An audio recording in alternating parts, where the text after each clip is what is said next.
Quelle est votre opinion sur l'arrivée de Monsieur Alessandro Antenolo en tant que PDG dans les 10 jours qui arrivent? Quelle est votre opinion?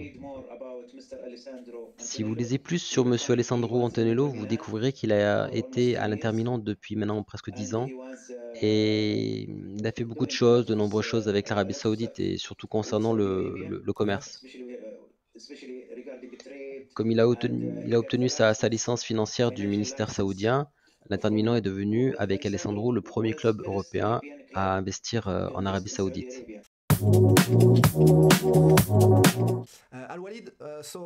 Al-Walid, donc vous pouvez confirmer, oui, qu'il y a des liens entre Alessandro Antenlo et l'Arabie Saoudite? Ce sont des amis, ce sont des partenaires?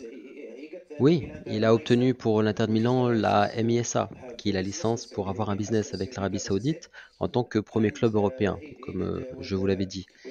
Et il a en fait, avec l'Inter de Milan, concrétisé des plans académiques et une coopération culturelle avec l'Arabie Saoudite pour soutenir la vision 2030. Et si vous vous demandez pourquoi Alessandro, un Italien, arrive sans connexion, sans lien pour rejoindre Marseille, c'est juste que son expérience au poste est indéniable avec ses 3 casquettes. Il supervisait les transferts de l'Inter de Milan en Chine, en Amérique, avec une vaste expérience mondiale. Cela montre vraiment l'intérêt de Marseille pour accroître son recrutement à l'étranger et l'investissement dans le club. Donc si vous reliez les points, vous verrez beaucoup de choses qui s'accumulent et qui forment une vraie identité autour du projet de rachat de Marseille.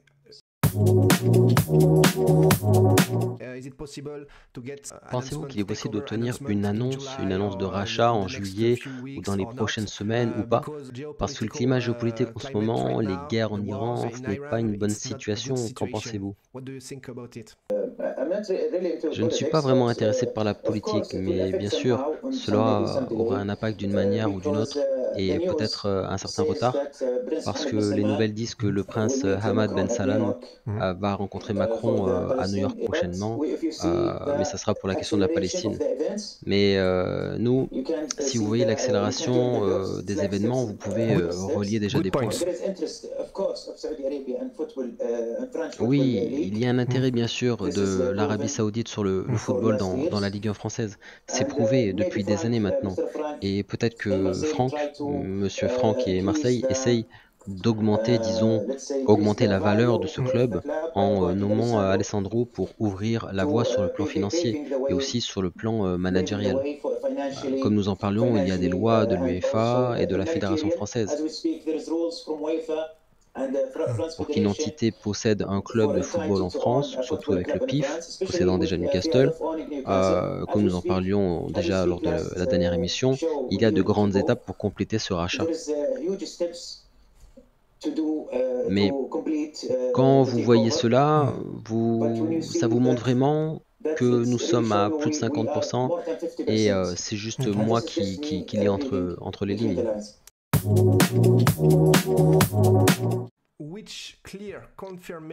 Quelle confirmation claire avez-vous concernant l'arrivée de l'Arabie Saoudite à l'Olympique de Marseille et quelle est la ligne directrice?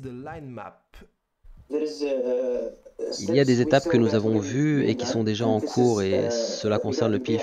Nous voyons la branche ouverte en France et en ce qui concerne les lois, il faut avoir un nom différent pour la société parce que nous possédons déjà Newcastle. Donc c'est fondamentalement prioritaire. Question intéressante concernant Mehdi Benassia qui cherche de grands noms avec de gros salaires.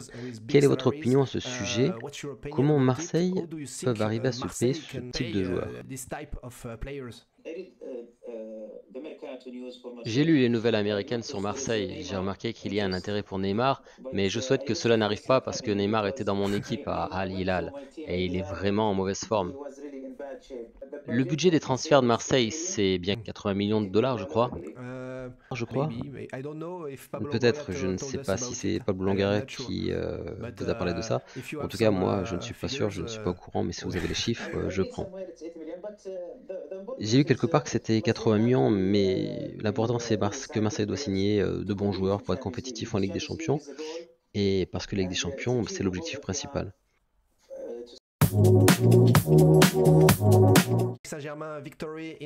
Les Saoudiens ont vécu la victoire du PSG en Ligue des Champions. Ils sont contents ou ils sont contre le Qatar?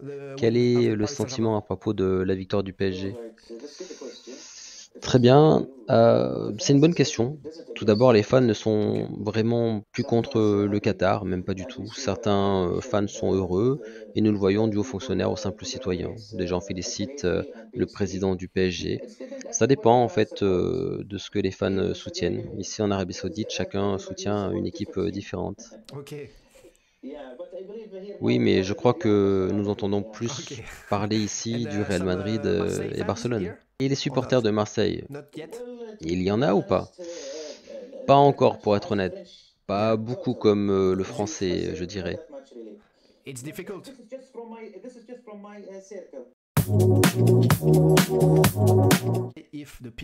Est-ce qu'il y aura la même stratégie pour Newcastle que pour Marseille?